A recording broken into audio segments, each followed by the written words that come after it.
So I read your story, and you're very powerful, and you definitely are a warrior. So tell me about your story. About a year and a half ago, last May, on Father's Day, my dad asked us to take him to the casino for Father's Day, Mm-hmm. and I wasn't feeling the greatest. I thought I had a stomach flu, and what really kind of struck me as odd was that I had no appetite, and I love food. The doctor instantly thought it was a parasite I had caught. Mm-hmm.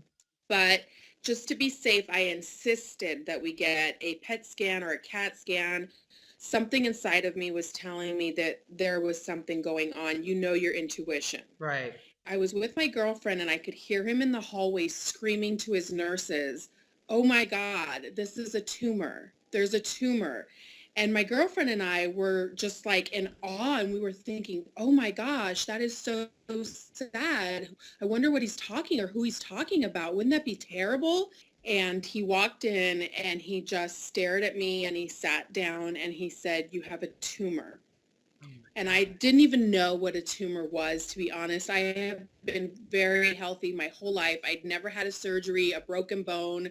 The extent of my illnesses had been a cold. Right. They removed a tumor the size of a grapefruit, Wow. about 2 inches off my stomach that was all cancer infested, and one of my ovaries that was completely infested with cancer. About 2 or 3 days later, the doctor came in and told me what had happened and that I had stage 4 colon cancer. And at that time, I thought, oh, okay, well, we'll do chemo and then we'll do the surgery. And I Right. just had no idea that Right. my life was going to change forever. Well, present day, I am currently now finally to the point where I can start exercising again. I Good can go for back to you. work. Good for I you. can start resuming normal life. And Wow. now I've gone back on maintenance. I've gone back on chemo, not maintenance, traditional, hopefully until the end of the year. Okay. And then Great. hopefully my PET scans will look clear and good and I will be good for now. That's all I can say. And you know how it goes. It's day by day. It's day by day. And you know what? So it seems like I love this story because you were proactive. One, Yeah, you told your doctor that you wanted to take a scan, a PET scan, a CAT scan, and an MRI.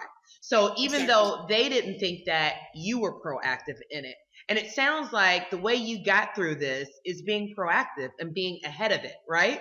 Exactly. And basically what I can say to people about this is anybody that asks me, "What have you learned about this?" is listen to your body. It literally will tell you where you are in your life. And so do you now, so are you back exercising? Can you exercise now, or you're I have just started exercising this good? week. Good. Um Yay. yeah, I'm so excited because that's my saving grace is going to the gym and being active and feeling alive and feeling mobile.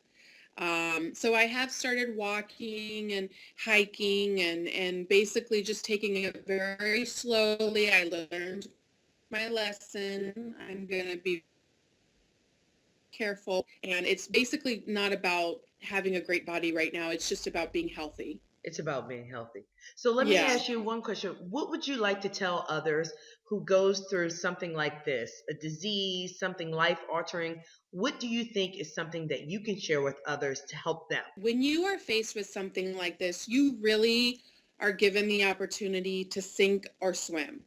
And you have to find your strength and you have to continuously motivate yourself. It is hard. I mean, there are terrible days and there are days you don't want to get out of bed, but it is in your hands how this journey results. And I look back now and I realize I wasn't living. I was Mm-hmm. just going through the motions, Mm-hmm. but I wasn't enjoying and appreciating those around me. Mm-hmm. I wasn't enjoying myself. I wasn't enjoying everything I have and everything that life has to offer. I feel like now I'm actually living my life. I love that. I love that. That you're now living your life. Well, sometimes it takes us to go through adversity and face some challenges and some hardships to really realize that the moment is now. Live your life. It You sh- is. I still have all the same problems I had prior to cancer. It's just about how you face them and what you let affect you. That's exactly what a warrior is to me. I feel like the mind can enslave you or the mind can empower you. And that's what it is. So Exactly. you let the mind empower you, you live day by day and you live life. You know Exactly. what, That's Anna, thank you so much for sharing this wonderful story. I mean, Thank you. we are cancer sisters and we're going Yes, to we beat it. are. We